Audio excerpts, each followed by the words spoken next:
Hello students, welcome everyone, channel welcome সকলকে। আমরা পর্ষদের টেস্ট পেপার সলভ করছিলাম মাধ্যমিক পরীক্ষার্থীদের জন্য। এর আগে বেশ কয়েকটা ক্লাস হয়ে গেছে। তো আজকে আমরা 399 পেজে, দেখো 399 পেজে পর্ষদের টেস্ট পেপারের ম্যাথের যে কোশ্চেন পেজটা আছে সেটা সলভ করব। প্রথমত আমরা প্রত্যেকটা পেজে 36 নম্বর যে শর্ট কোশ্চেন 1 নম্বর এবং 2 নম্বর মিলে সেগুলো সলভ করছি, তারপরে বড় কোশ্চেন আমরা সলভ করব।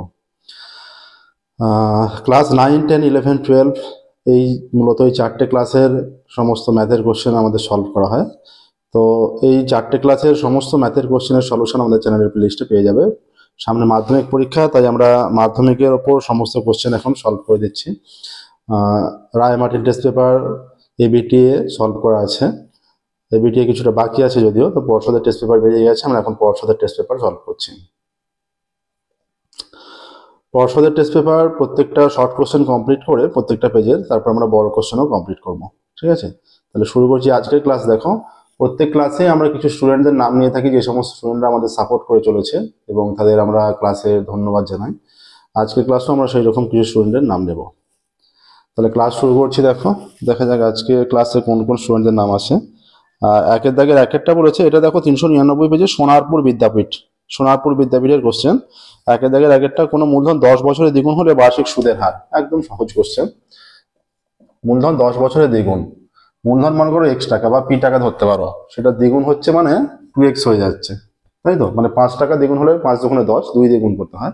তাহলে সুদ কত? এটা আসল, এটা সুদ আসল। তাহলে সুদ হচ্ছে 2x মাইনাস x টাকা, মানে x টাকা হয়ে যাচ্ছে সুদ। সুদের হার নির্ণয় করতে বলেছে, তাই তো? বলেছে সুদের হার কত? 10 বছরের, সময় 10 বছর। তাহলে এই x টাকার, এই যে আসলটার x টাকার 10 বছরে সুদের হার যদি আমরা r% ধরি, x টাকার r% হারে 10 বছরের সুদ কত? PRT বাই 100 সূত্র। তাহলে x r ইন্টু t এর মান 10 বছর বাই 100, এই সুদটা।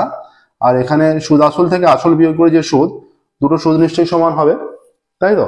তাহলে এখানে x কেটে যাচ্ছে, আর এটা কেটে গেল। তাহলে r by 10 is equal to 1, তাহলে r ইজ ইকাল টু 10, সুদের হার 10% হয়ে যাচ্ছে। দেখো, একদম সহজ অঙ্ক। সুদের হার 10%, একে দাগের বি 10%।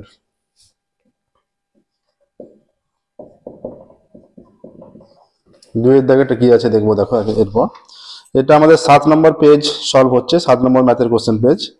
ঠিক আছে, x square minus 7x plus 3 সমীকরণের বীজদ্বয় গুণফল কত?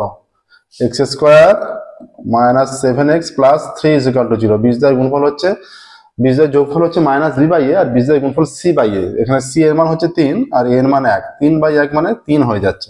ঠিক আছে, কোন অপশনে আছে 3? দেখো, অপশন সি তে আছে 3, অপশন সি 3। 3 একটা দেখো, বলছে দুটি বৃত্ত পরস্পরকে অন্তঃস্পর্শ করলে বৃত্ত দুটি সাধারণ স্পর্শক। অন্তঃস্পর্শ মানে চিত্রটা এইরকম, এইটা এর অন্তঃস্পর্শ এইরকম, এই বিন্দু দিয়ে যদি স্পর্শক যায় এইটা।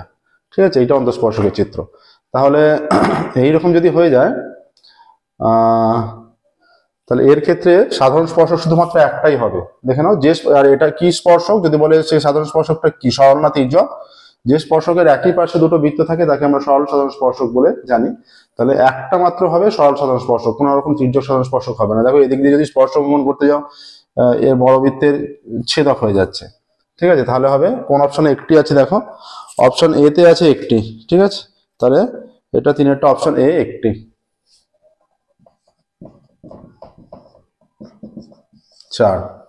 4 কি বলেছে দেখো, থিটা এর কোণ মানের জন্য 5 প্লাস 4 সাইন থিটার মান বৃহত্তম হবে। এটাও আমরা করছি। দেখো, থিটার এই কোণ মানের জন্য, এটা ভালো অঙ্ক দিয়েছে। এর কনসেপ্টটা কিন্তু ক্লাস 11 এর কনসেপ্ট লাগবে।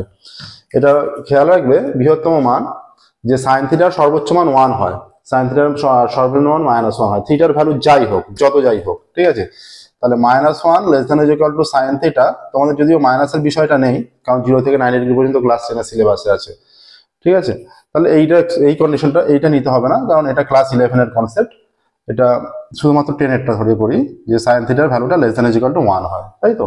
তাহলে এবার বলেছে যে কত, এর মানটা বৃহত্তম হতে হলে তাহলে 5 প্লাস 4 সাইন থিটা। তাহলে 4 দিয়ে যদি গুণ করি উভয় দিকে, 4 sine theta less than is equal to 4 একে 4 হয়ে গেল। এবার উভয় দিকে আমরা 5 যোগ করছি, তাহলে 5 প্লাস 4 সাইন থিটা কত হচ্ছে? এটা 5 প্লাস 4, এটা less than is equal two 5 plus 4।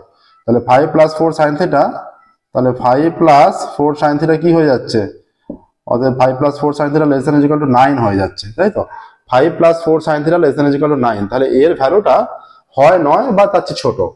Maximum value তার মানে 9 আসছে, এর ভ্যালুটা ম্যাক্সিমাম হতে পারে 9 বা তার চেয়ে ছোট ছোট ছোট হয়ে আসতে পারে, ছোট মানে আরো কমে আসতে পারে, কিন্তু সবচেয়ে বৃহত্তম 9। তাহলে বৃহত্তম মান কত, সবচেয়ে বৃহত্তম মান 9, ঠিক আছে। তাহলে এটা কোন অঙ্কটা, থিটার কোন মানের জন্য মান বৃহত্তম হবে, থিটার যে কোনো মানের জন্য এর বৃহত্তম মান হবে 9, অপশন এ তে আছে, অপশন এ 9। বিষয়টা বুঝতে পারলে নিশ্চয়ই। ডাউট থাকলে তোমরা কমেন্টে জানাবে, আমরা ডিসকাস করবো পুনরায়। দুটি নিরেট গোলকের আয়তন অনুপাত 27:8, তাদের বক্রতলের ক্ষেত্রফল অনুপাত। দুটি নিরেট গোলক, একটি মনে করো একটির বাহু হচ্ছে a একক, অন্যটির বাহু b একক। a একক বাহু বিশিষ্ট গোলকের আয়তন কত, a একক বাহু বিশিষ্ট দুটি নিরেট গোলকের আয়তনের অনুপাত বলা আছে, ঠিক আছে। তাহলে a একক বাহু বিশিষ্ট গোলকের আয়তন হচ্ছে 4/3 পাই r কিউব, এই 4/3 পাই a কিউব, না গোলক গোলকের বাহু নয়, গোলকের ব্যাসার্ধ, গোলকের বাহু নয়, গোলকের বাহু বলে ফেলছি আমরা। এটা ঘনকেরও এই টাইপের অঙ্ক হয়, সেই হিসেবে আমরা বাহু বলে ফেলছি। এটা প্রথমত মনে করো একটা বড় গোলক, একটা ছোট গোলক। তো প্রথমটা বড় গোলক আছে, যেহেতু 27 আনুপাতিক মান, সেই মানটা বড় হবে। ধরো বড় গোলকের ক্ষেত্রে আমরা বড় গোলকের ব্যাসার্ধ r1 আর ছোট গোলকের ব্যাসার্ধ যদি r2 ধরি, তাহলে বড় গোলকের আয়তন হচ্ছে 4/3 পাই r1 কিউব, আর ছোট গোলকের 4/3 পাই r2 কিউব। এটা তো আয়তনের ফর্মুলা, এটা 27:8 বলা আছে। তার মানে 4/3 pi r1 cube by 4/3 pi r2 cube equal to 27/8 হয়ে যাচ্ছে। 4/3 পাই কেটে দাও, এটা r1 বাই r2 তার কিউব হয়ে যাচ্ছে, আর এই দিকটা কিউব করলে 3/2 তার কিউব, উভয় দিক দিয়ে কিউব তুলে দিলে r1 বাই r2 হয়ে যাচ্ছে 3/2। r1 সমান ধরে নাও 3r, আর r2 সমান ধরে নাও 2r। r1 ইকুয়াল টু ধরে নাও 3r, আর r2 সমান ইকুয়াল টু ধরে নাও 2r, ঠিক আছে। আচ্ছা, এবার তাদের বক্রতলের ক্ষেত্রফল অনুপাত। তাহলে আমরা বাহু পেয়ে গেছি, তাহলে বক্রতলের ক্ষেত্রফল কি হবে, একমাত্র গোলকই সেই গোলকের ক্ষেত্রে একমাত্র শুধুমাত্র যার বক্রতল সমগ্রতল একই, তাহলে এদের বক্রতল বা সমগ্রতলের ক্ষেত্রফল অনুপাতে কি হবে, এটা হয়ে যাচ্ছে 4 pi r square is to 4 pi 2r square. 4 pi তুলে দাও, এটা হয়ে যাচ্ছে 9r square is to 4r square, r square তুলে দিলে 9:4 হয়ে যাচ্ছে, ঠিক আছে, 9:4। তাহলে এখানে অপশন বি তে আছে 9:4, অপশন বি তে আছে 5-এরটা অপশন বি 9:4। আচ্ছা, 6-এরটা দেখো, একটি চলকের তিনটি মান 4, 5 এবং 7, তাদের পরিসংখ্যা দেওয়া আছে। তাহলে চলকটির যৌগিক গড় 5.4 হলে পি এর মান। সহজ অঙ্ক দেখো, কিন্তু এই ধরনের অঙ্কই অনেক সময় 2 নম্বরে থাকে, এখানে 1 নম্বরে আছে। চলক আছে 4 আছে, 4 এর পরিসংখ্যা p-2, তার মানে 4টা আছে p-2 বার। বিষয়টা হচ্ছে এরকম, 4টা আছে p-2 বার। আচ্ছা, 5 আছে p+1 বার, তাহলে p+1 বার হলে টোটাল সমষ্টি কত, 5 × p+1, এইভাবে গুণ হয়ে যাবে। যদি 3টা দুবার থাকে তাহলে 3 + 3 6 আসছে, আমরা একবারে গুণ করে 3 × 2 করে নিচ্ছি, ঠিক আছে। আচ্ছা, তাহলে এরপর 7টা আছে p-1 বার, তাহলে 7টা, তাহলে 7 × p-1। বিষয়টা বুঝতে অসুবিধা হলে মনে করো 7টা আছে 5 বার, 5 বার যদি 7 থাকে তাহলে এদের সমষ্টি কত, 5 7 7 7 7 7, 5টা 7 যোগ করলে 35 হচ্ছে। সেটা না করে আমরা যদি 5 × 7 করে নিই, 35 চলে আসছে, গুণ করে নিই, তাহলে 7 × 5, এক্ষেত্রে তাই সেরকম গুণ করে নিচ্ছি।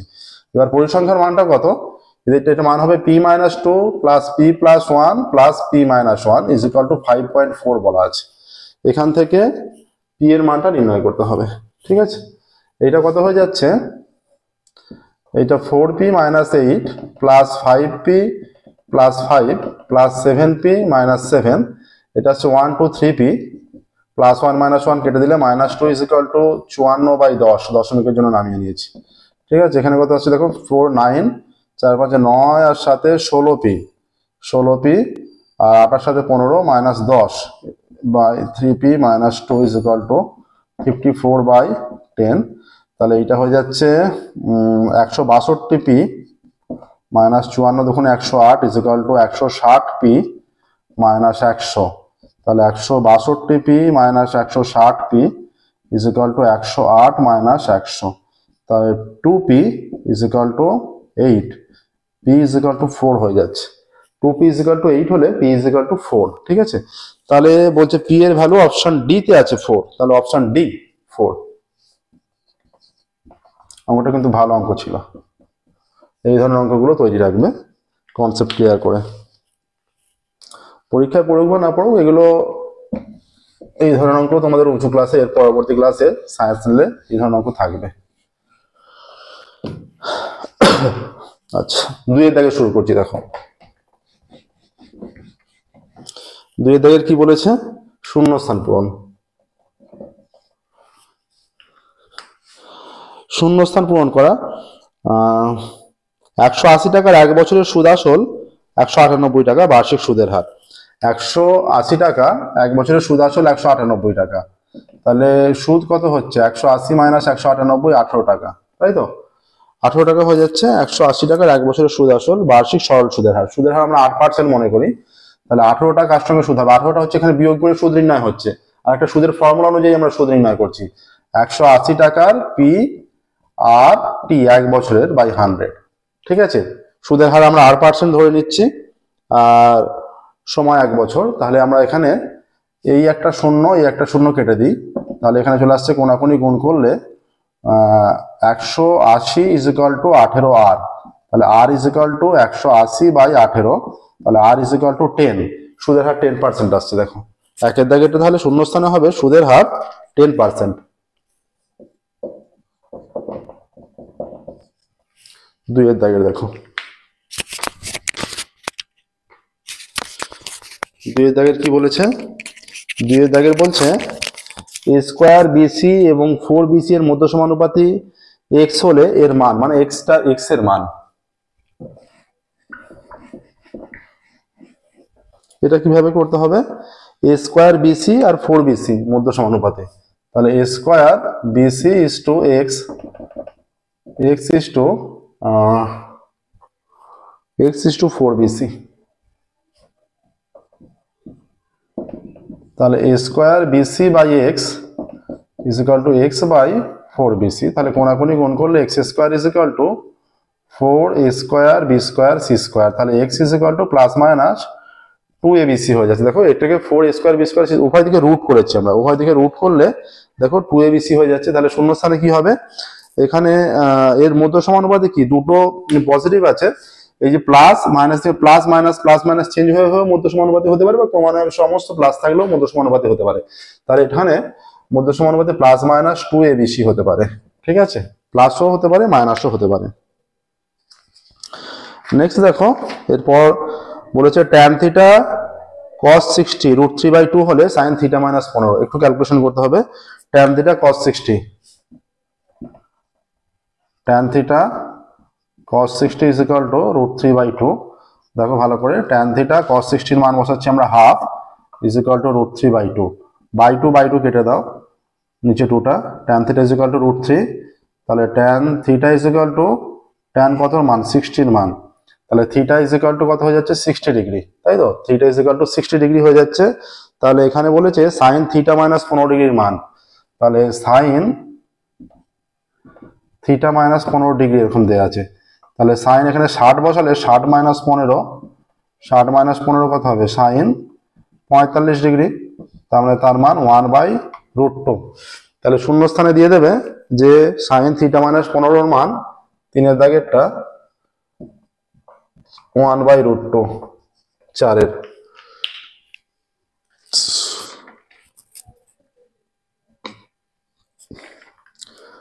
1/√2, 4 দাগেরটা দেখো কি বলেছে? অর্ধবৃত্ত অপেক্ষা ক্ষুদ্রতর বৃত্তাংশস্থ কোণ। 4 দাগেরটা অর্ধবৃত্ত অপেক্ষা ক্ষুদ্রতর বৃত্তাংশস্থ। অর্ধবৃত্ত অপেক্ষা সবসময় খেয়াল রাখবে, অর্ধবৃত্ত অপেক্ষা ক্ষুদ্রতর হলে স্থূলকোণ হয়, অর্ধবৃত্ত অপেক্ষা ক্ষুদ্রতর হলে স্থূলকোণ হয়। অর্ধবৃত্ত অপেক্ষা ক্ষুদ্রতর বৃত্তাংশস্থ কোণ স্থূলকোণ, আর অর্ধবৃত্ত অপেক্ষা বৃহত্তর হলে সূক্ষ্মকোণ হয়।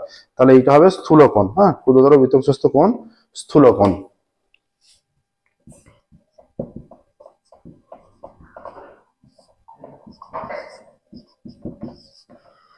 পাঁচেরটা দেখো, 5 বলেছে 8, 15, 10, 11, 7, 9, 11, 13 এবং 16 সংখ্যাগুলির মধ্যমা কত হবে? আচ্ছা, আগে সংখ্যাগুলি নেই, তারপর মধ্যমা নির্ণয়ের জন্য আমরা ঊর্ধ্বক্রমে সাজাবো সংখ্যাগুলিকে।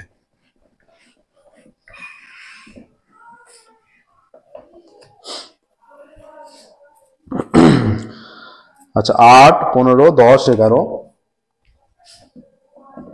8, 15, 10, 11,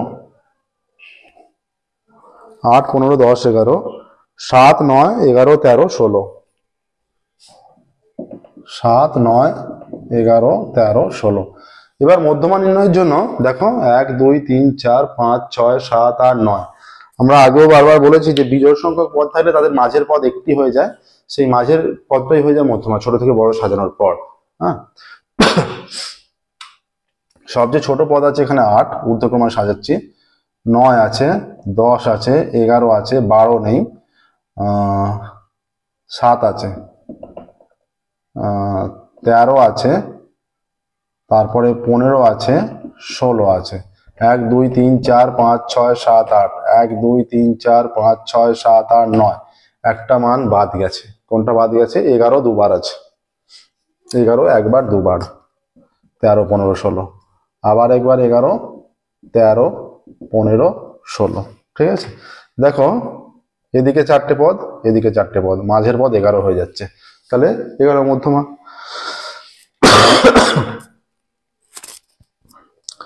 তাহলে 5-এর দাগেরটা শূন্যস্থানে 11।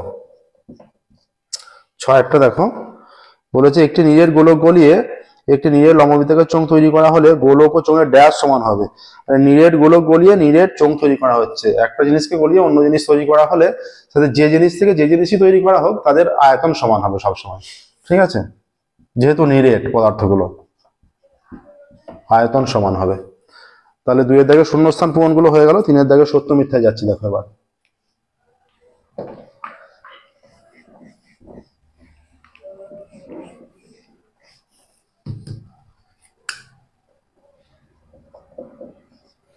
তিনের দাগের একেরটা, বার্ষিক 10% হারে 100 টাকার 1 বছরের সরল সুদ ও চক্রবৃদ্ধি সুদের পার্থক্য 1 টাকা। ঠিক আছে, দেখো 1 বছরের সরল সুদ আর চক্রবৃদ্ধি সুদ আমরা বারবার আলোচনা করেছি আগেও।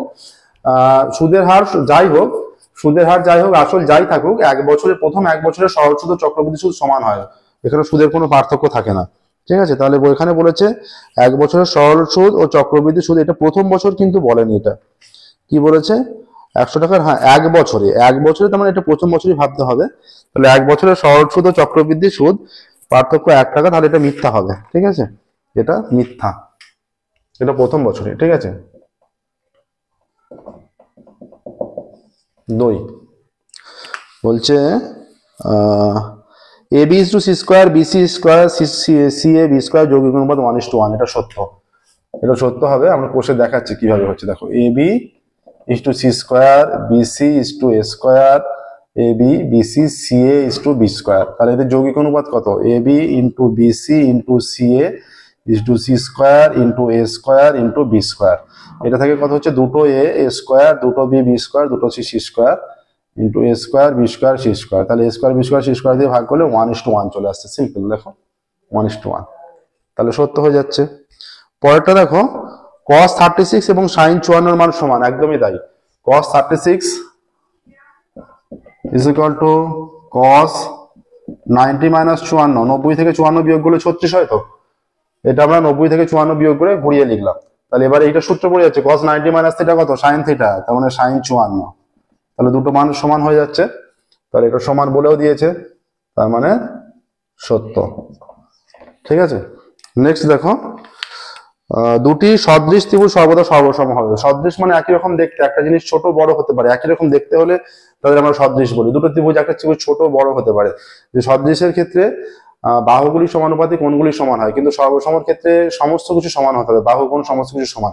তাই সদৃশ বলে সর্বসম সবসময় নাও হতে পারে, হতেও পারে রেয়ার কেসে সমান হতে পারে, সর্বসম হতে পারে। কিন্তু সর্বসম হলে সেটা সদৃশ হবে, কিন্তু সদৃশ হলে সর্বসম নাও হতে পারে, কিন্তু এখানে সর্বসম হবে বলে দিয়েছে, তাই এটাকে আমরা মিথ্যা বলবো। 5 দেখো, 5 বলছে কোন গোলকের বক্রতলের ক্ষেত্রফল এবং আয়তনের সাংখ্যমান সমান হলে ব্যাসার্ধ 3 একক। কোষে দেখাচ্ছি আমরা।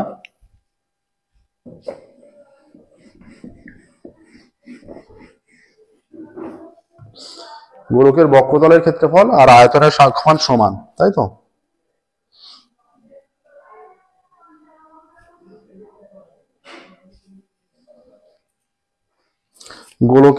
একটা গোলকের যদি আমরা ব্যাসার্ধ r একক ধরে নিই, তাহলে গোলকের বক্রতলের ক্ষেত্রে আয়তন কত হচ্ছে? আয়তন হয়ে যাচ্ছে 4/3πr³। হ্যাঁ, আর আয়তন বক্রতলের ক্ষেত্রফল বা সমতলের ক্ষেত্রফল 4πr² হয়ে যাচ্ছে। 4πr² দিয়ে যদি ভাগ করে দিই, বাঁ দিকে পড়ে থাকছে শুধু r/3 = 1, r = 3।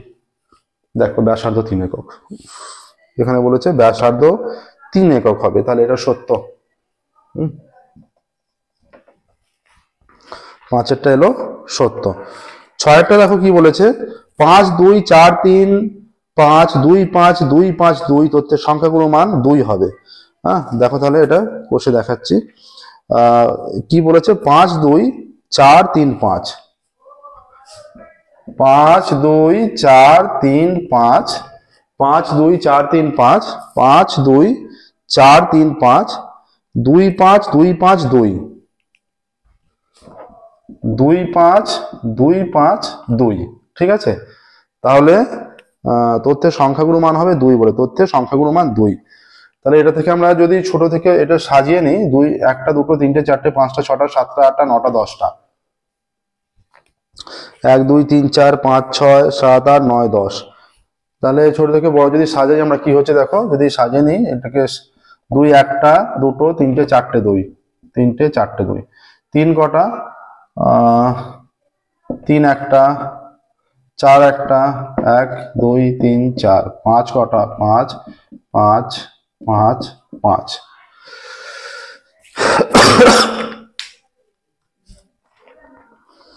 দেখো এর ক্ষেত্রে বলেছে এই তথ্যের সংখ্যাগুলোর মান হবে 2। এই ক্ষেত্রে দেখো 2টাও 4 বার আছে, 5টাও 4 বার আছে, তাহলে এই তথ্যের সংখ্যাগুলোর মান 2 আর 5 দুটোই সংখ্যাগুলোর মান 2টাও হবে, 5টাও সংখ্যাগুলোর মান হবে। কিন্তু এখানে কি বলেছে, এই তথ্য মানে এই তথ্যের সংখ্যাগুলোর মান 2 ও 5, এই তথ্যের সংখ্যাগুলোর মান 2 বলেছে, শুধু 2, তার মানে 2টাও একটা সংখ্যাগুলোর মান। তাহলে এই জাতীয় কোশ্চেন, তাহলে 2টাও একটা সংখ্যা, 2টাকেও কিন্তু সংখ্যাগুলোর মান বলা যাবে, ঠিক আছে? 2টাও হবে সংখ্যাগুলোর মান, 5টাও হবে। এবার 5টা এখানে মেনশন করা নেই, কিন্তু যেটা যতটুকু মেনশন করা আছে ততটুকু ঠিক আছে, যে 2টাও সংখ্যাগুলোর মান, তাহলে এটাকে আমরা সত্য হিসেবেই নিচ্ছি, যদিও তোমাদের অ্যান্সারটা মিথ্যা দেওয়া আছে এখানে, কারণ 2টা যে সংখ্যাগুলোর মান নয় তা তো নয়। হ্যাঁ, সংখ্যাগুলোর মান 2, এটা সত্যও বলা যাবে, ঠিক আছে? তাই আমরা সত্য হিসেবে নিচ্ছি। এটা খুবই ভালো হতো যদি বলতো সংখ্যাগুলোর মান 2 ও 5। হ্যাঁ, সংখ্যাগুলোর মান 2 ও 5 বলে এটা সত্য, ঠিক আছে, কিন্তু যতটা বলা আছে ততটা সঠিক আছে। এবার দেখো 4এর দিকে শুরু করছি।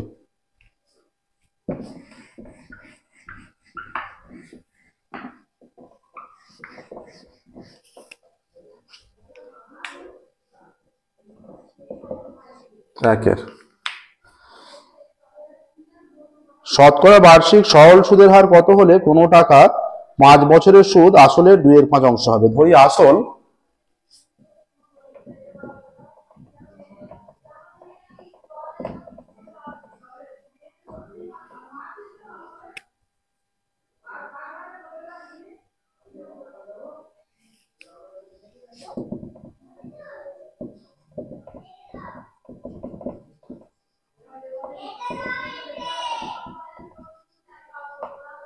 আসল x টাকা, সুদ আসলে 2/5 অংশ, তাহলে 2/5 × x, 2x/5 টাকা সুদ হয়ে যাচ্ছে, ঠিক আছে? এবার বলেছে কোনো টাকার 5 বছরের সুদ, সময় কত?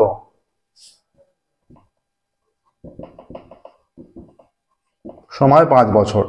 এবার দেখো কি চেয়েছে, সুদের হার, ধরি সুদের হার r%,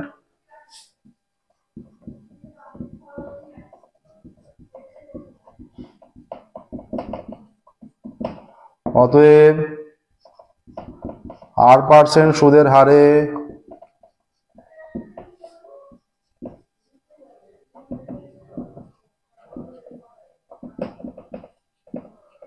x টাকার 5 বছরের সুদ, r% সুদের হারে x টাকার x × r × 5/100, এত টাকা, 5 দিয়ে কাটলে 20 আসছে, তাহলে xr/20 টাকা, ঠিক আছে? অতএব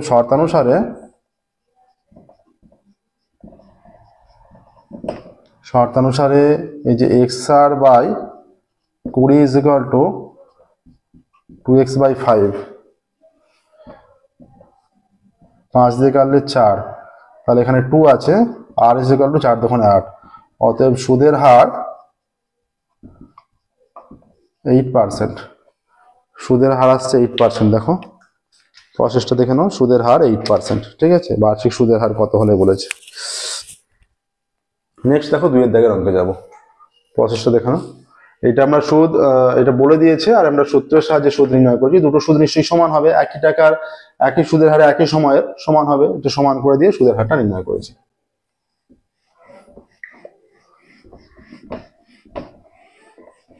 দুইয়ের দাগেরটা,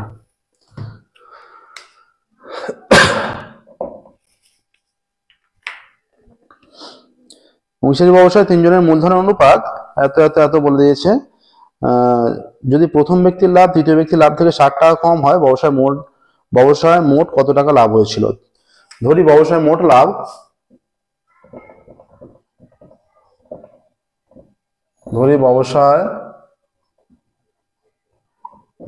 ইজ ইকুয়াল টু x টাকা। ঠিক আছে, ধরি ব্যবসায় মোট লাভ x টাকা। আচ্ছা,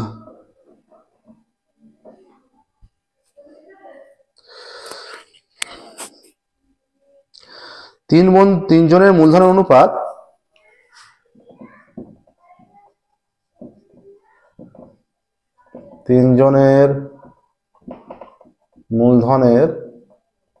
অনুপাত ইজ ইকুয়াল টু 3:8:5, তাই তো? 3:8:5। এবার বলছে যে প্রথম ব্যক্তির লাভ তৃতীয় ব্যক্তির লাভের থেকে 60 টাকা কম, অতএব প্রথম ব্যক্তির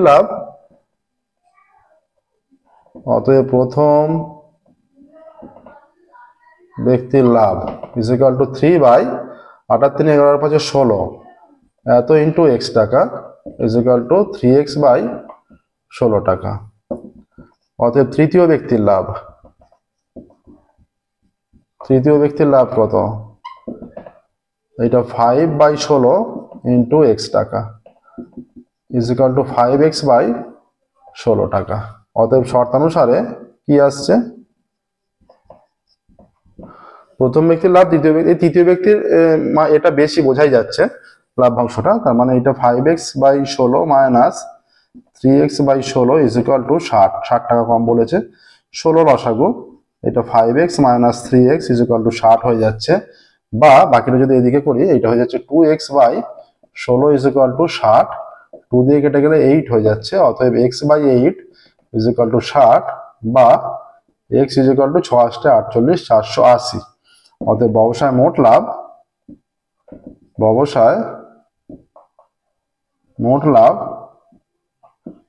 480 টাকা। দেখো ব্যবসায় মোট লাভ 480 টাকা। ঠিক আছে, দেখে নাও। এবার আমরা 2 এর দাগেরটা হয়ে গেল, 3 এর দাগে যাচ্ছি। দেখো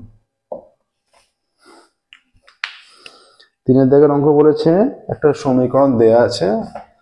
ঠিক আছে, দেখো আলফা বিটা দিয়ে অঙ্ক দিয়েছে 3 এর দাগেরটা।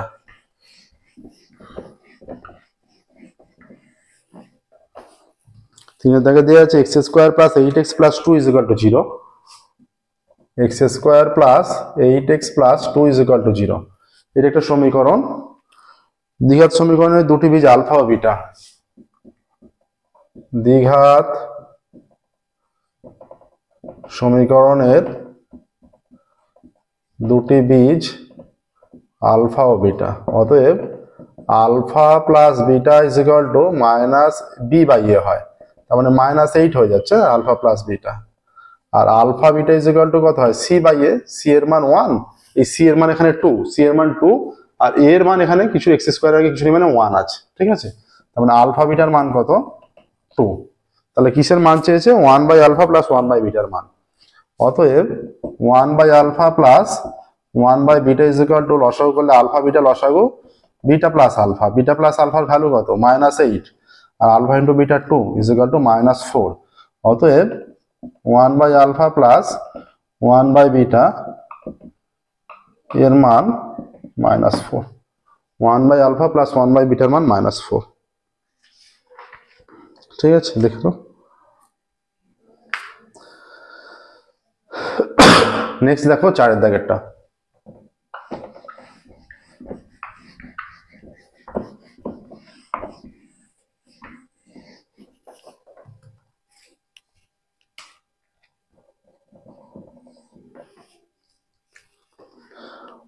এটা হচ্ছে সরলতম মান নির্ণয় 1/√2 + 1, 1/√2 + 1 প্লাস 1/√3 + √2, 1/√3 + √2, 1/4 প্লাস কত আছে √4 + √3, 1/√4 + √3। ঠিক আছে, এখানে এইটা আছে। কি করব আমরা উপর নিচ এটা এটা √2 উপরে কিছু নেই, এটা 1 ইন্টু আমরা এটা 1 ইন্টু √2 - 1 দিয়ে গুণ করছি, √2 + 1 √2 - 1 প্লাস 1 ইন্টু এটা √3 - √2 দিয়ে গুণ করছি, এটা √3 + √2 √3 - √2। ঠিক আছে, প্লাস 1 ইন্টু এটা আমরা √4 - √3 দিয়ে গুণ করছি। এটা তোমার √4 এর জায়গায় 2 লিখে নিতে পারতে। ঠিক আছে, আচ্ছা এইটা হয়ে যাচ্ছে √4 + √3 আর √4 - √3। ঠিক আছে, তাহলে এইটা হয়ে গেল এইটা √2 - 1 আর এটা a + b * a - b, এটা a² - b² এর ফর্মুলা পড়ে যাচ্ছে। প্রত্যেকটা হরে a + b * a - b, a² - b² এর ফর্মুলা পড়ে যাচ্ছে। ঠিক আছে, এইটা হয়ে যাচ্ছে √3 - √2, এটা হয়ে যাচ্ছে √3 তার স্কয়ার মাইনাস এটা √2 তার স্কয়ার প্লাস এটা √4 - √3, এটা হয়ে যাচ্ছে √4 তার স্কয়ার মাইনাস √3 তার স্কয়ার। তো এটা √2 - 1 √2 স্কয়ার 2 - 1 প্লাস √3 - √2 √3 স্কয়ার 3 - 2 প্লাস √4 এর জায়গায় আমরা এখানে 2 লিখি, 2 - √3 বাই √4 স্কয়ার 4 - 3। তাহলে এখানে হয়ে যাচ্ছে √2 - 1/1 √3 - √2/1 প্লাস 2 - √3/1। তাহলে √2 - 1 প্লাস √3 - √2 প্লাস 2 - √3। ঠিক আছে, এইখানে এই √3 কেটে দিলাম,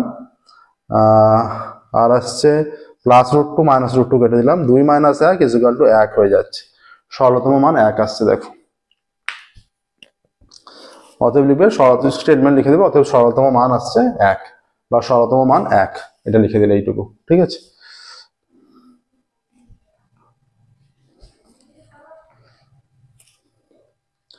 নেক্সট দেখো 4 দাগের হলো 5 দাগের।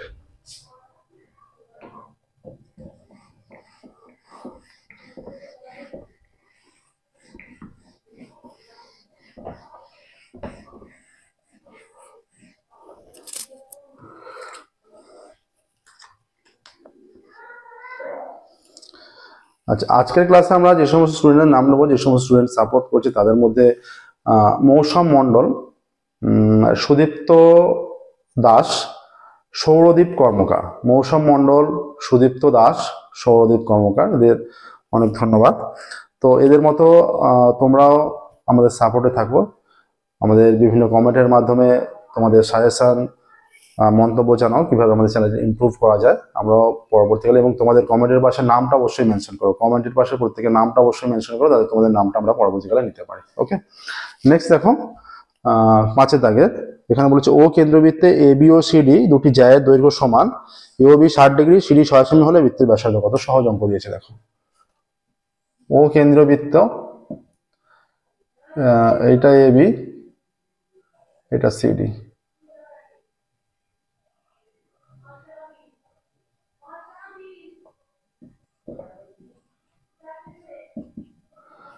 ও কেন্দ্রবৃত্তে এ বি সিডি দুটি সমান দৈর্ঘ্যের যায়, এ ও বি 60, সিডি 6, এটা 6 সেমি, এ ও বি 60 ডিগ্রি, এটা ও।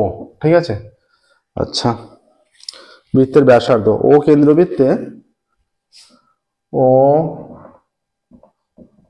কেন্দ্রীয় বৃত্তে দুটি সমান জ্যা এ বি ও সিডি, অতএব এ বি সমান সিডি সমান 6 সেমি, এটা হয়ে যাচ্ছে। তার মানে এইটা 6 সেমি মানে এটাও 6 সেমি। কোণ এ ও বি = 60 ডিগ্রি। ঠিক আছে, এখন ত্রিভুজ এ ও বি এর ও এ সমান ও বি, কারণ এরা একই বৃত্তের ব্যাসার্ধ, একই বৃত্তের ব্যাসার্ধ, ও এ সমান ও বি। তাহলে অতএব ও এর বিপরীত কোণ কত? ও বি এ সমান ও এ বি, এই দুটো কোণ সমান হবে, তার মানে এই কোণটা আর এই কোণটা সমান হবে, তাই তো? তাহলে দেখো অতএব কোণ ও এ বি প্লাস কোণ ও বি এ এদের সমষ্টি কত? 180 থেকে এটা বিয়োগ 180 মাইনাস 60 ডিগ্রি সমান 120 ডিগ্রি।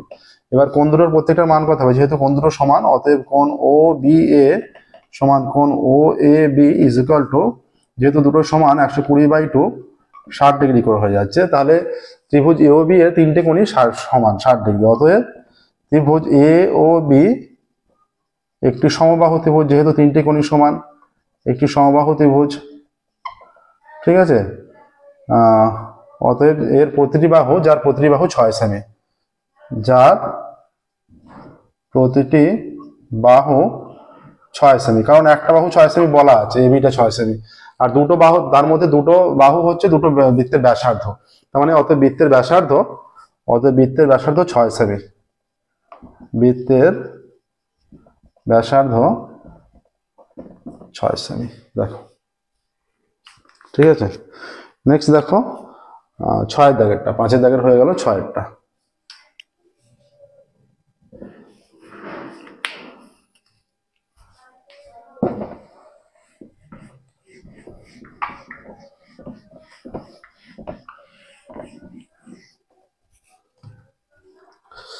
ছয়েরটা বলছে এবিসি ত্রিভুজ ডি আর ই,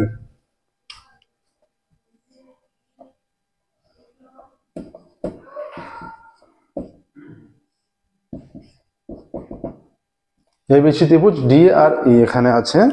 তাহলে ত্রিভুজ এবিসি এর এডি বাই ডিবি সমান এই বাই ইসি দেওয়া আছে। ত্রিভুজ এবিসি এর AD by DB is equal to AE by EC, এটা দেওয়া আছে, ঠিক আছে? AD by DB is equal to AE by EC. আচ্ছা, অতএব এখানে বোঝাই যাচ্ছে এইটা কখন হয়? যখন ডি সমান্তরাল, অতএব ডি সমান্তরাল বিসি, যখন এরা সমান্তরাল হয় তখনই হবে। আচ্ছা, তাহলে এই দুটো সমান্তরাল হচ্ছে এখানে, তাহলে ডি সমান্তরাল বিসি, এবং এটা এবিটাও ভেদক হয়ে যাচ্ছে আর এসিটাও ভেদক হয়ে যাচ্ছে। এরপর বলা আছে এডি কোণের সঙ্গে এসিবি কোণ সমান, এডিই এর সঙ্গে এসিবি সমান, তাই তো? তাহলে দেখো হলে বাহু যদি ত্রিভুজটি কি ধরনের সমদ্বিবাহু হবে? দেখো এই সমান্তরাল এইটা, এবং এবি যদি ভেদক হয়, অতএব কোণ এডিই সমান এ বি সি, এই দুটো কোণ নিশ্চয়ই সমান হবে, এইটা, তাই তো? ঠিক আছে? আচ্ছা, অনুরূপ কোণ হয়ে যাচ্ছে।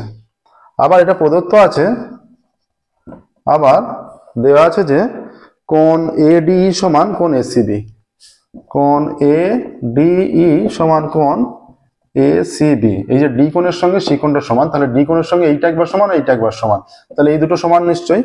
অতএব ত্রিভুজ এবিসি এর এবিসির সঙ্গে এবিসি সমান এসিবি, দুদিকেই এডি আছে, তাহলে দুটো কোণ, একটা ত্রিভুজের দুটো কোণ সমান হলে তাদের বিপরীত বাহুগুলো সমান হয়। তাহলে এবিসি এর বিপরীত বাহু কোনটা? অতএব এসি সমান এবি, তাই তো? এসি সমান এবি হয়ে যাচ্ছে, দেখো কত সহজভাবে হয়ে গেল। অতএব ত্রিভুজ এ বি সি একটি সমদ্বিবাহু ত্রিভুজ, ত্রিভুজ এবিসি একটি সমদ্বিবাহু ত্রিভুজ। দেখো ত্রিভুজ এবিসি একটি সমদ্বিবাহু ত্রিভুজ। 6 হলো। নেক্সট দেখো 7-এ যাব।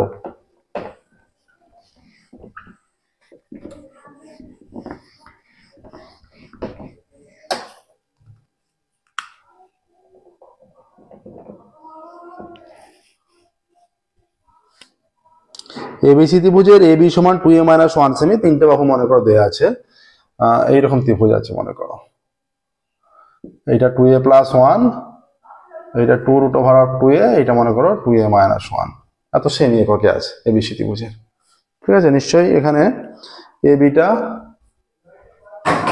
এখানে এ বি সি, তাই তো? এইটা আছে, দেখো। তাহলে এখানে দেখো, এটা যদি এবিসি দেওয়া থাকে, কি হচ্ছে দেখো এখানটা, এখানে এটা হয়ে যাচ্ছে ত্রিভুজ এবিসি এর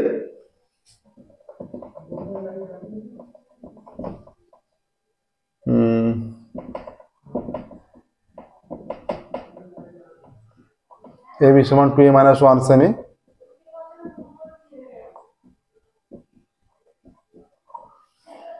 এবি সমান 2a - 1 সেমি, AC 2√2a সেমি, আর BC ইজ ইকুয়াল টু, এবং BC is equal to 2a + 1 সেমি। অতএব এবার BC স্কোয়ার করলে কত আসছে, 2a + 1 এর স্কোয়ার, এইটা হয়ে যাচ্ছে। এবার দেখো AB square plus AC square করলে কত আসছে, AB স্কোয়ার মানে 2a - 1 স্কোয়ার 2√2a তার স্কোয়ার, এইটা হয়ে যাচ্ছে 4a square, a square minus 2ab, তাই তো, 2 × 2a × 1 প্লাস b স্কোয়ার মানে 1 স্কোয়ার 1 হয়ে যাচ্ছে। এইটা স্কোয়ার করে 2 দুগুণে 4 দুগুণে 8 হয়ে যাবে, ঠিক আছে। তাহলে এইটা হয়ে যাচ্ছে 4a square minus 4a plus 8a plus 1 হয়ে যাচ্ছে।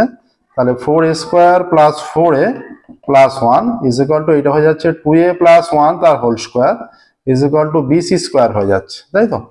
অতএব AB square plus AC square is equal to BC square. এটা সমকোণী ত্রিভুজের কন্ডিশন ম্যাচ করছে, পিথাগোরাস উপপাদ্য। তাহলে অতিভুজ স্কোয়ার ইজ ইকুয়াল টু লম্ব স্কোয়ার প্লাস ভূমি স্কোয়ার।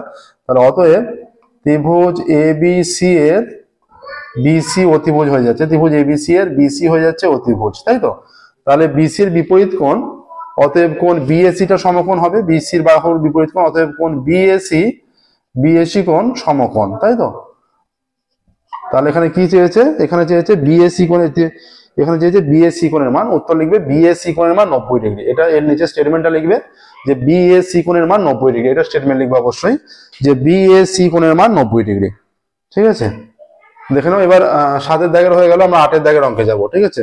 প্রত্যেকটা অঙ্ক খুব ভালো করে প্র্যাকটিস করবে। 8 দাগের অঙ্ক কি বলছে দেখো,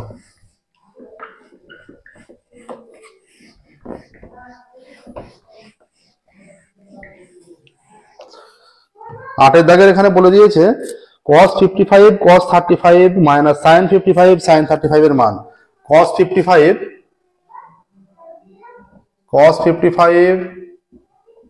35 minus sin 55 sin 35, cos 55 cos 35 minus sin 55 sin 35 এর মান নির্ণয় করতে বলেছে, ঠিক আছে।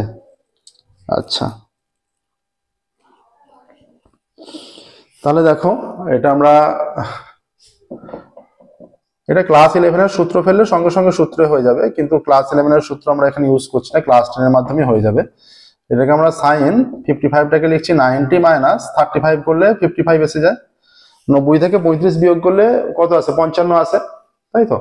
আচ্ছা, আর 35টাকে আমরা লিখছি sin 90 মাইনাস 55, 90 থেকে 55 বিয়োগ করলে 35 আসে, তাই তো।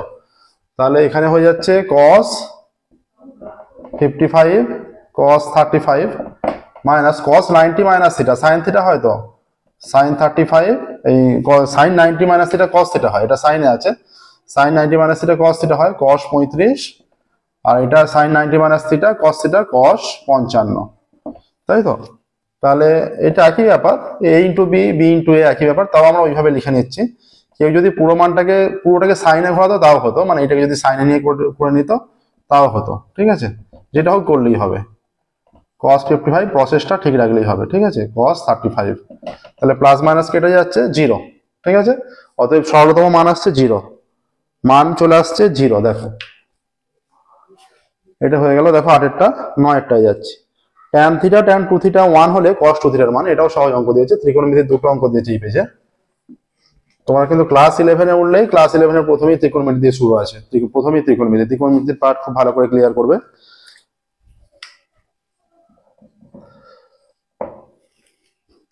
tan theta tan 2 theta is equal to 1, tan theta into tan 2 theta is equal to 1, বা তাহলে tan 2 theta is equal to 1 by tan theta হয়ে যাচ্ছে। অতএব tan 2 theta is equal to 1 by tan মানে cot theta হয়ে যাচ্ছে, বা tan 2 theta is equal two caught theta মানে হয়ে যাচ্ছে ট্যান 90 মাইনাস থিটা। অতএব উভয় দিক দিয়ে ট্যান তুলে দিলে 2 theta is equal to 90 minus theta বা 2 theta plus theta is equal to 90 degree বা 3 theta is equal to 90 degree বা theta is equal to 90 degree by 3 বা থিটা ইজ ইকুয়াল টু হয়ে যাচ্ছে 30 ডিগ্রি। থিটার মান 30 ডিগ্রি, ঠিক আছে। তাহলে থিটার মান হয়ে যাচ্ছে 30 ডিগ্রি যদি হয়ে যায় তাহলে কি বলেছে এখানে cos 2 থিটার মান কত, তাই তো। নয়টা বলেছে cos 2 থিটার মান। অতএব cos 2 theta is equal two এখানে লেখো, অতএব cos 2 theta is equal two cos 2 into 30 হয়ে যাচ্ছে 60 ডিগ্রি। cos 60 এর মান কত, হাফ। তাহলে অ্যান্সার লিখবো অতএব cos 2 থিটা এর মান হাফ, ঠিক আছে। cos 2 থিটার মান এলো হাফ। 9টা হয়ে গেল। দেখো এবার 10এরটা বলেছে একটি নিরেট অর্ধগোলকের আয়তন 144 পাই ঘনসেমি। নিরেট অর্ধগোলকের আয়তন 144 পাই ঘনসেমি বলে দিয়েছে। নেক্সট দেখো 10এরটা, একটি নিরেট অর্ধগোলকের আয়তন 144 পাই ঘনসেমি। 10 নিরেট অর্ধগোলকের আয়তন 144 পাই ঘন সেমি। নিরেট অর্ধগোলকের আয়তন 144 পাই ঘন সেমি। আচ্ছা, ধরি গোলকের ব্যাসার্ধ ধরে নিচ্ছি।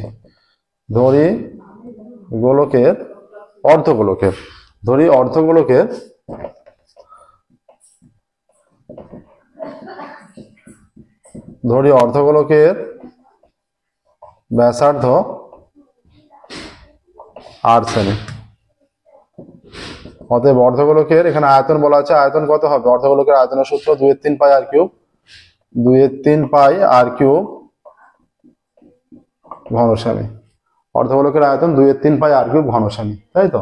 তাহলে এইটা আমরা নির্ণয় করেছি আর এটা বলা আছে একই অর্ধগোলক, তাহলে দুটো সমান হবে। অতএব শর্তানুসারে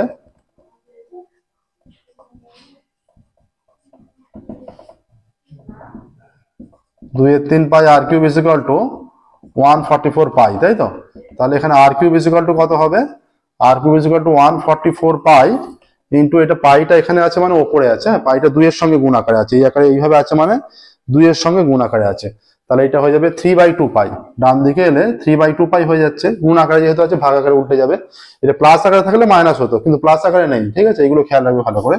পাই পাই কাটছে, এটা কেটে গিয়ে 2 দিয়ে 7 দুগুণে 14, এটা 42 বা আর কিউব ইজ ইকুয়াল টু 3 দুগুণে 6, 3 7 21, 216 বা আর কিউব ইজ ইকুয়াল টু এটা 6 কিউব মানে 216। অতএব আর ইজ ইকুয়াল টু 6, অতএব 2r is equal two 2 into 6, অতএব 2r ইজ ইকুয়াল টু 12। দেখো ব্যাস চেয়েছে বলে একবার আমরা 2r নির্ণয় করে নিলাম। অতএব লিখবে যে অর্ধগোলকের ব্যাসের দৈর্ঘ্য 12 সেমি।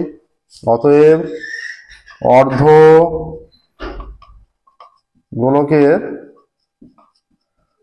ব্যাসের দৈর্ঘ্য 12 সেমি, ঠিক আছে। দেখে নাও, অর্ধগোলকের ব্যাসের দৈর্ঘ্য 12 সেমি।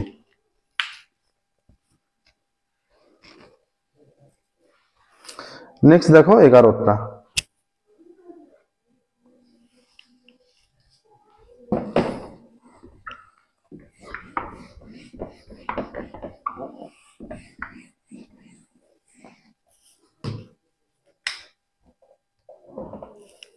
কি বলছে দেখো,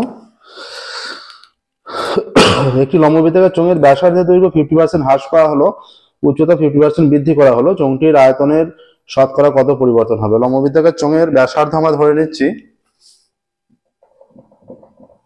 ধরে লম্ব বৃত্তাকার চোঙের ব্যাসার্ধ আর একক, ঠিক আছে, এবং উচ্চতা h একক, এবং উচ্চতা ইজ ইকুয়াল টু h একক। এটা ধরে নেওয়া হলো। চোঙের ব্যাসার্ধ আর উচ্চতা আমরা ধরে নিলাম, ঠিক আছে।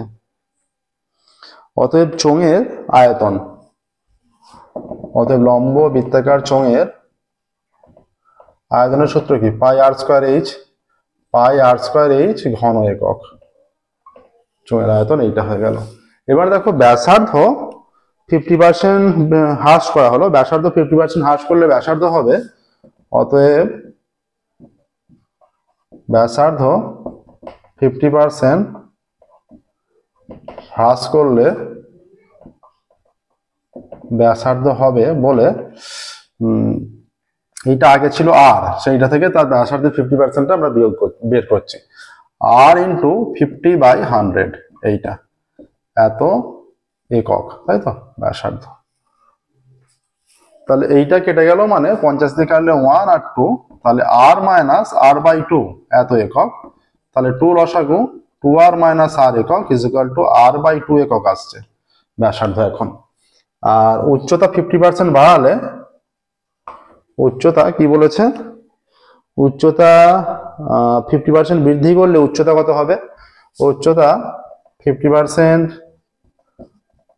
বৃদ্ধি করলে উচ্চতা হবে সমান, উচ্চতা হচ্ছে এইচ, যেহেতু বাড়ছে যোগ হবে, এইচ ইন্টু 50/100 এত একক। এটা কেটে গেলে 1 2 is equal two H plus h/2 এত একক। এখানে 2 লসাগু 2h প্লাস h একক হয়ে যাচ্ছে 3h/2 একক উচ্চতা হয়ে যাচ্ছে। ঠিক আছে, এবার দেখো এখন আয়তন, অতএব এখন আয়তন কত? এখন আয়তন হয়ে যাচ্ছে পাই আর স্কোয়ার এইচ, পাই এখন ব্যাসার্ধ হয়ে যাচ্ছে r/2 স্কোয়ার, এইচ এর মান এখন 3h/2, এত ঘন একক হয়ে যাচ্ছে। তাহলে পাই হয়ে যাচ্ছে আর স্কোয়ার, মানে r²/4 হয়ে যাবে এটা, আর এইটা 3h/2 হয়ে যাবে ঘন একক। তার মানে হয়ে যাচ্ছে 3π r²h/8 ঘন একক। তাহলে নিচে 8 ওপরে 3, তার মানে এটা 1-এর চেয়ে কম। তার মানে আলটিমেট যেটা হচ্ছে, এখানে আগে আয়তন ছিল এইটা, এখন এইটা, তার মানে আয়তন কমে গেছে। ঠিক আছে, তাহলে আয়তন কতটা কমেছে? আয়তন কতটা কমেছে দেখো, আয়তন ছিল, এবার কমলো বা বাড়লো সেটা বৃদ্ধি বা হ্রাস, সেটা যেটা প্রাথমিক ছিল তার উপর ভিত্তি করে নির্ণয় হয়। ঠিক আছে, এবার দেখো আয়তন হ্রাস হয়েছে কতটা, এখানটা মুছছি আমরা। পাই আর স্কোয়ার এইচ তো প্রাথমিক ছিল, মনে থাকবে। অতএব আয়তন হ্রাস হলো, অতএব আয়তন হ্রাস is equal to pi r square h minus 3π r²h/8 এত ঘন একক ইজ ইকুয়াল টু 8 লসাগু 8π r²h মাইনাস 3π r²h ঘন একক ইজ ইকুয়াল টু 5π r²h/8 ঘন একক। ঠিক আছে, এইটা এলো। এবার দেখো আয়তন,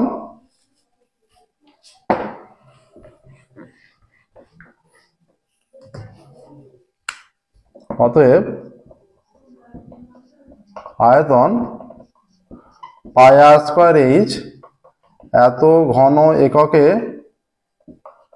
হ্রাস পায় 5π r²h/8 এত ঘন একক, এত ঘন এককে হ্রাস পায় এতটা। ঠিক আছে, বলছে আয়তনের কতটা পরিবর্তন হয়েছে, তাই তো। অতএব হ্রাস বা বৃদ্ধি মানে পরিবর্তন, তাহলে 1 ঘন এককে হ্রাস পায় এইটা 5π r²h/8 বাই পাই r²h, আর 100 ঘন এককে হ্রাস পায় 5π r²h/8 ইন্টু 1/π r²h ইন্টু 100 এতটা। পাই r²h কেটে দাও। ঠিক আছে, এবার দেখো পাই r²h কেটে দিলে, এবার 4 দিয়ে যদি কাটি, 4 25 100 আর 4 2 8 ইজ ইকুয়াল টু 5 25 125/2। ঠিক আছে, এটা আসছে 62 পূর্ণ 1/2। 62 মানে কত আসছে, বা 2 2 4 6 124 125, এইটা এত ঘন একক, এখানে ঘন একক হয়ে যাচ্ছে। অতএব আয়তন হ্রাস পাচ্ছে 62.1/2%, বা আয়তন পরিবর্তন, এখানে আয়তন পরিবর্তন চেয়েছে, হ্রাস বা বৃদ্ধি, আয়তন পরিবর্তন হবে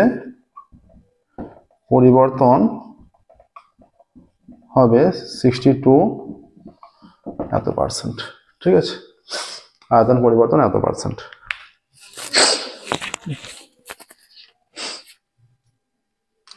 এবার দেখো এই পেজের আজকের লাস্ট অঙ্ক 4 দাগের 12টা।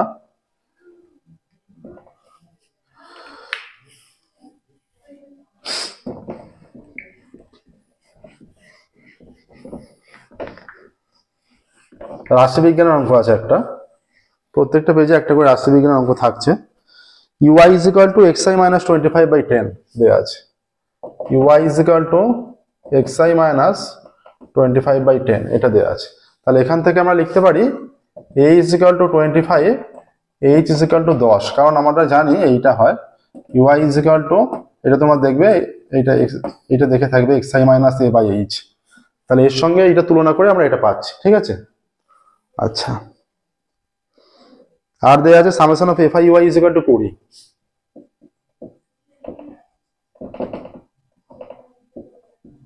এবং আর কি দেয়া আছে, সামেশন অফ fi দেয়া আছে নিশ্চয়ই, সামেশন অফ fi 100, ঠিক আছে। এইটা হলো, দেখো এবার আমরা কি জানি,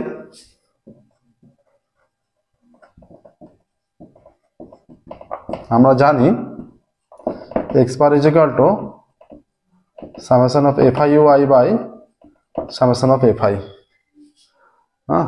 আচ্ছা, এটা a প্লাস